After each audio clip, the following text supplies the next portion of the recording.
Welcome to Mama Needs a Moment, and welcome to our incredible Her Plus expert providers for another roundtable conversation. This month, we're diving into a topic that so many moms are navigating. It comes up all the time: parenting tweens and teens.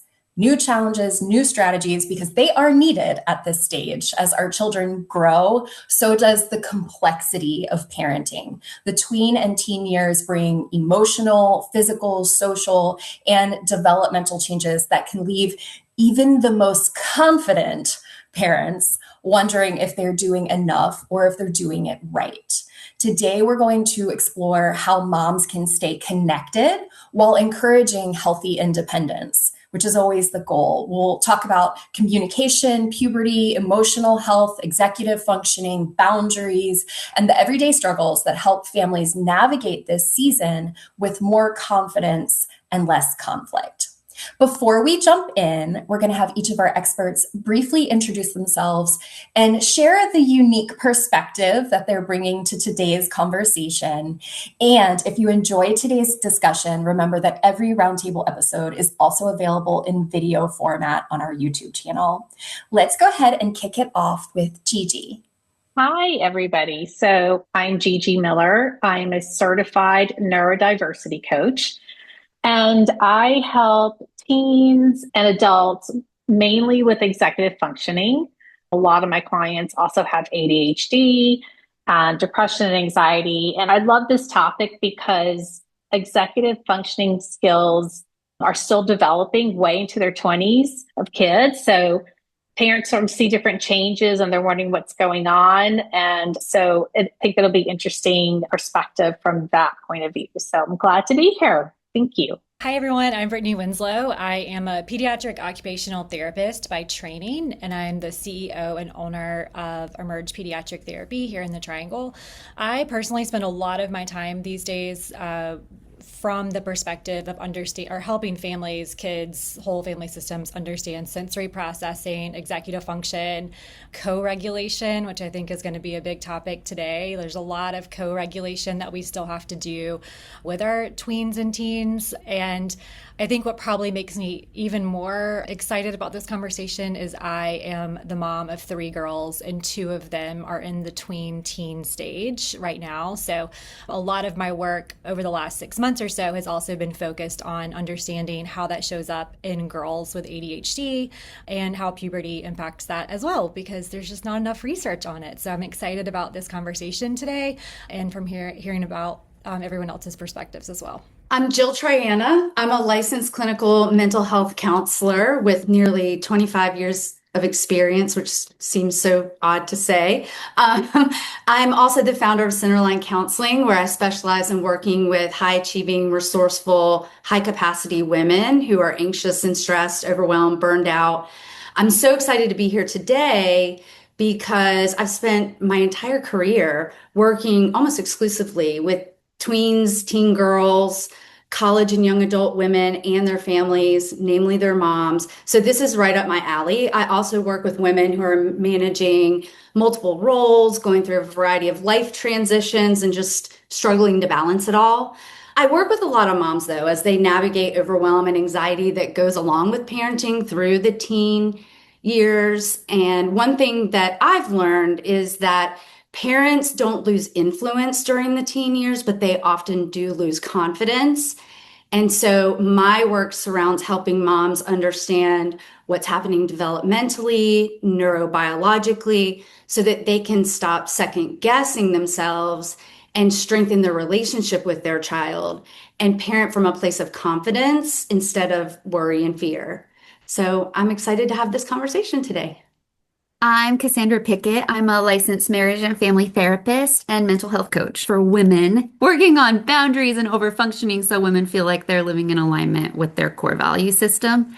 And I think the perspective I'm excited to get to chat with all of you experts on today is I've been a marriage and family therapist for 16, 17 years, but my oldest son is 12. So I have a 12-year-old boy and a 10-year-old boy. So I get to kind of live the textbook life and work with clients, and then I get to walk the plank and be like, oh, okay, I see. That's really hard. Or this didn't work the way we thought it did. And I just have really enjoyed and not enjoyed being in that space in my personal life.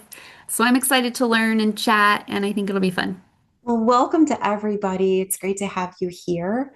I am the mom to a 13-year-old and a 16-year-old. And one of the biggest surprises to me, as well as I'm sure a lot of the parents out there, is the realization that the strategies that worked for my kiddos when they were 7 or 8 suddenly stop working when they reach the tween and teen years, the ages of around 12 or 13 and onward. Many moms wonder whether they're losing influence. And Jill, you had talked about in your intro about how parents lose confidence. And I can definitely say that with the parenting shift, I can relate to that so much. But we're not doing anything wrong with our parenting or simply losing connection with our child.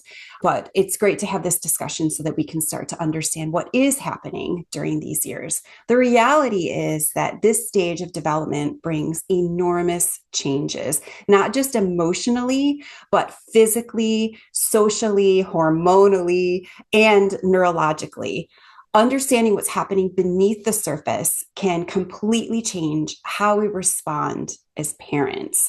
What's so funny is right now, my children are starting to go through puberty, have menstruation, and I am the opposite, and I'm entering perimenopause. So you have this shift in hormones going on.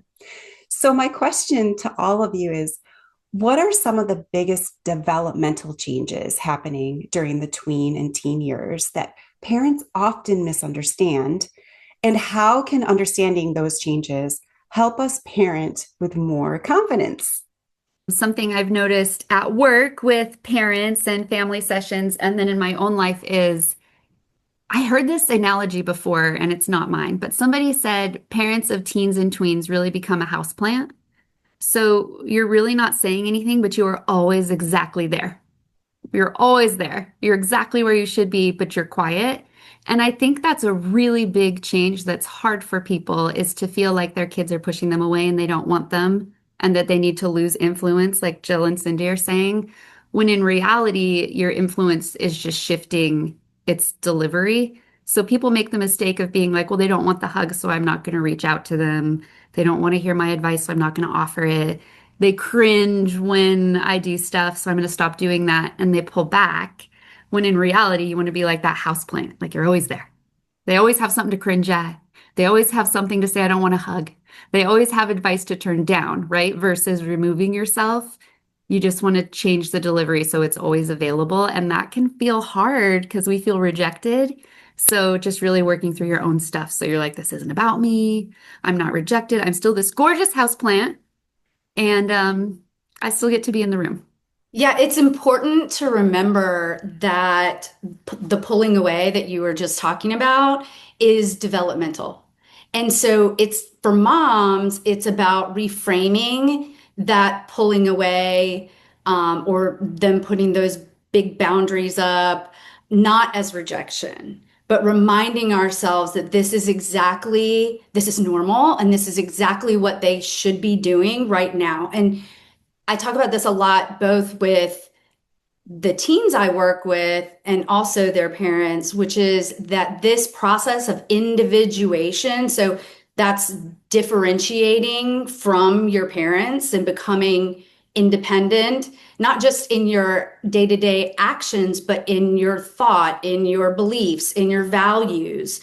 It's required at this stage of development. So it shows up as pulling away, but it's reframing it as normal rather than rejection, and then holding, really becoming more attuned to what's going on for you as a parent when this is happening. Those are so great and touched on a lot of what I'm also seeing in my practice. And another thing I wanted to bring attention to is that as our kids start to get older into this tween and teen age, I have families that are coming to us and either they've been doing therapy for a while or they're starting their journey because things have gotten harder or they need some more support. But oftentimes parents aren't always picking up on that point where it's their goals that they have for the child. And when that transitions to the kids' goals, And so we talk a lot through the lens of OT of like volition. So like, what is that kind of like your internal, drive and the things that you want to do and how you make those choices. And so a lot of times we see this kind of tug of war between what the parent wants and then also what that tween or teen wants and how they want to show up, what their goals are. And so how do we motivate them? And a lot of times I'm the first person asking that question of like, I know mom or dad have said these are the things that they want you to work on, but what's really important to you? What do you want to work on?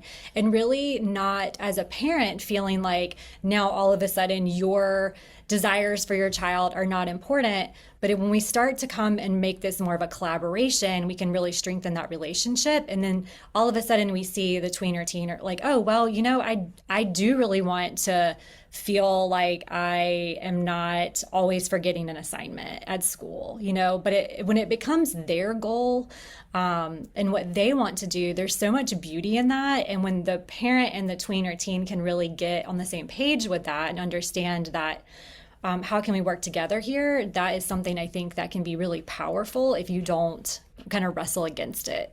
I just wanted to add on that. A lot of parents come to me and say, my kid is just not motivated anymore and they're being lazy. And, they used to be so good about getting their homework done and turning it in on time.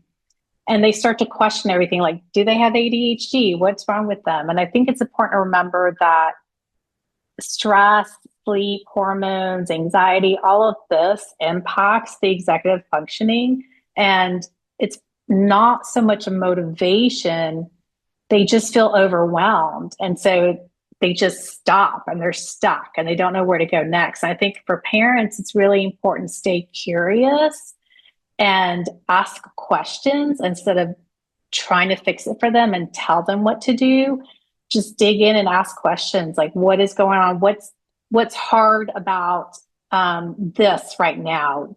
What would be helpful? How can I help? Those kinds of questions, and just having that dialogue is really important. I love what you said about curiosity. That was one of the things I wanted to hit on today too, because curiosity builds connection. If I had to say, for every, all these years I've been practicing, and every teen that's plopped down on my sofa in my office or met me online, I would say the number one thing that I hear from them is that, their parent jumps in to fix it, or they're not listening, or they just want to give advice. And what that does is that actually erodes trust instead of building it, because I think sometimes as parents, we don't want our kids to go through hardship or have, difficulties. We want to help them navigate it. And so we almost jump a little bit too quickly to the problem solving part of things. And I think sitting with it, listening, and then being curious, not just about the ins and outs of what's going on for them, who said what when, or yeah, that teacher really does sound like they are unorganized or whatever, like getting into the nitty gritty of the story, but actually curiosity centered around their experience, like what's going on for them. And I think sometimes I see that a lot where parents will come to me and they'll report this big drama that's unfolded at school or with their friend group or what have you. And it's all about that and very little about the actual experience of their child. So focusing on that can really do wonders for building trust and connection. Yeah, I just wanted to triple click on that because curiosity and staying open to curiosity and a lot of I wonder kind of statements are one of my greatest tools as an occupational therapist and been one of the greatest gifts that I'm so glad that I've had as a parent and also as a leader. So definitely a great strategy for people to keep in mind. In addition, something I see in my practice a lot is when parents are really good at problem solving or trying to solve problems for their kids, it's coming from a really good place because it's scary to feel like you don't know what's going on with your kid. So sometimes working with the parent on regulating their nervous system so they can go through the discomfort of being curious, because they're not trying to steal the problem from their kid, but they inadvertently are, which reduces self-esteem, which you don't want to continue doing, especially with teens and tweens, because them upping their self-esteem is really crucial for development. So helping parents know it's okay, even if you know how to solve the problem, don't, because we want your kid to have the self-esteem experience of solving it themselves, and helping them get comfortable with that is super, super helpful. I'm really glad that you said that it comes from a good place by jumping in, because coming from the parenting perspective of this, I spiral. I see my child not putting away, she's 13 or my 16, they're not putting away their dishes in the dishwasher. And instead of me focusing on the moment and being like, they're just not putting it away, I'm like, they're going to be a horrible roommate. They're not learning skills that I'm teaching them. It's like I'm taking it way too far. Yes. When I should just stay present. Mm-hmm. Which is so easy to do. You're like, I'm building a member of society. I can't send them out this way. So exactly right. It's coming from a really loving place. It's just not always helpful. I think on that note too, a lot of times in coaching, we have to remind ourselves that we are not the expert on this other person. They are, and we need to let them practice that and learn. And instead of being, the problem solver or the project manager of their life, we just need to be a coach and be there to support and guide and let them do it, especially as they get older and start to prepare for college, which is another very stressful time in kids' lives. Thank you so much, everybody, for bringing all of these ideas to the surface, because I think so many parents are kind of in the weeds when they're looking at their tween or their teen and wondering, how do I navigate this? And what I've taken away from this conversation is this beautiful idea of remembering that what our tween or teen is navigating is entirely normal. And we need to shift the focus from solving all of their problems and keeping things just the way they were to appreciating the moment as it is now and becoming that houseplant that Cassandra so beautifully brought up, and allowing us to still be there and still show up the way we always did, but understanding even if they push us away, it's not something against us. It's them developmentally doing what they're supposed to be doing, and continue showing up with curiosity and asking questions and still being there. Our presence as a parent is still so vital and so important. And I think that's a really important message for parents everywhere to hear. And that is what I heard all of you in various different words kind of shouting at us, to just remember that your role is still vital. We also briefly touched on this idea of staying connected without controlling, without kind of manipulating our kids to do what we want them to do. So thank you for that fabulous conversation.